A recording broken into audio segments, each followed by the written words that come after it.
Je sais que la plupart des choses que j'ai chopées sur Internet, des informations que la presse me bassine, la télé me bassine, les journaux, la radio, ne sont pas la réalité.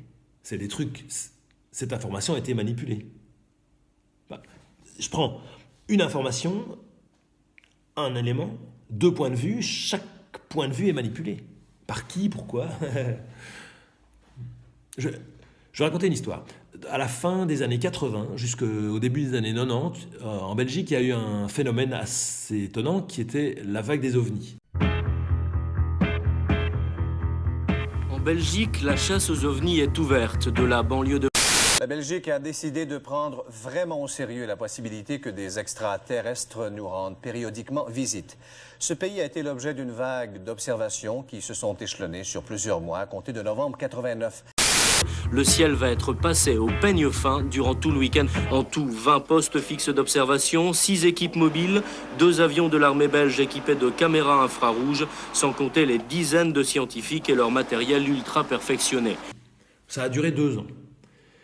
Pendant ces 2 ans, des gens ont décrit, des milliers de personnes ont décrit des objets volants au-dessus d'un champ, d'une rivière, d'un lac, de la centrale de Tihange. On décrit un objet triangulaire avec des phares, 3 à 4 phares, une lampe rouge qui pouvait même monter et descendre. Au même moment, la vague belge, d'est en ouest. Des centaines de témoins, plus de 1000 observations rapportées à la SOBEPS, qui en a fait un livre de 500 pages. Principalement des triangles.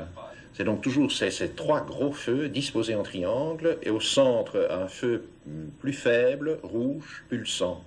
Mais alors, ce qui est très très intriguant, c'est les tailles, notamment les mesures, les envergures de ces engins que on a pu décrire, et un silence total.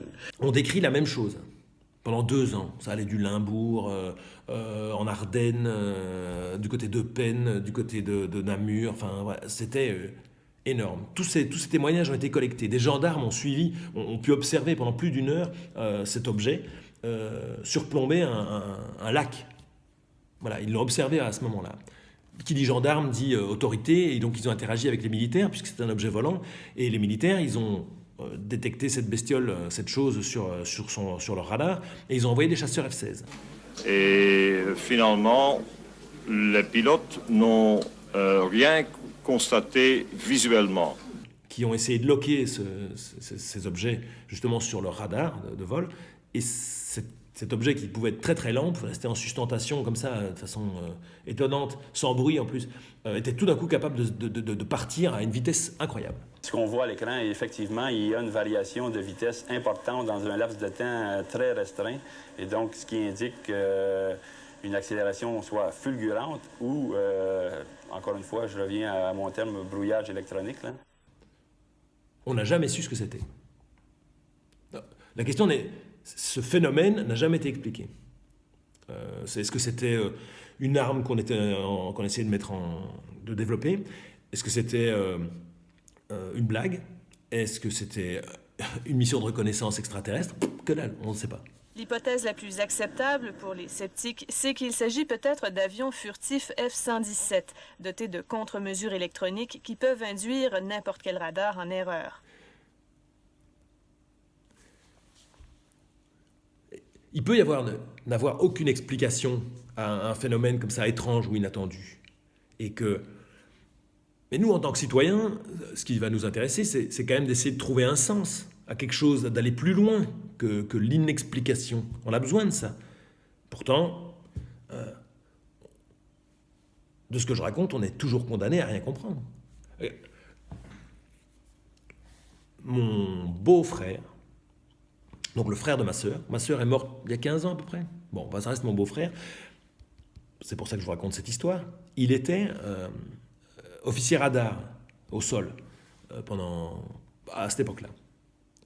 Donc c'est lui qui pouvait détecter, qui était à la détection de ces objets. Et d'ailleurs, sur un des enregistrements, je crois sur YouTube, on entend sa voix, je pense. Je crois que c'est lui. Bon.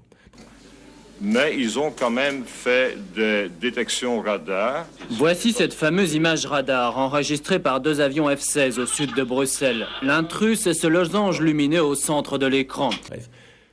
Et donc je lui ai posé la question, je dis mais pour toi c'est quoi ce truc? C'est quoi?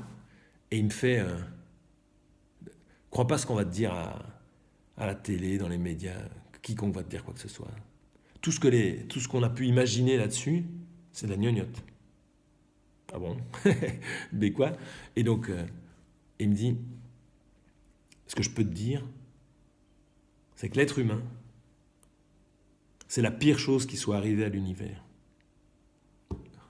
Moi, je lui dis, à l'univers, et il me fait la pire.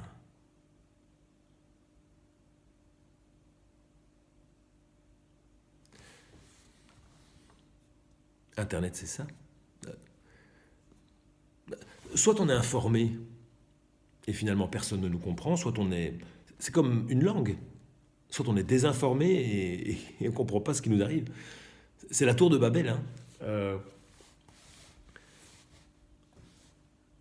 Actuellement, toutes les informations ont l'air floues, comme je disais.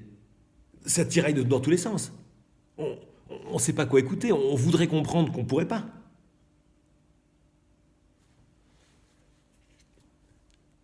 Parce que, et c'est là où on a franchi un pas, même par rapport à l'époque où... Mais que Internet a pris le pouvoir sur la réalité. C'est devenu la réalité. Ouais. Je peux m'arrêter, je crois. J'en ai assez. J'en ai assez dit là, non? Bonjour chez vous.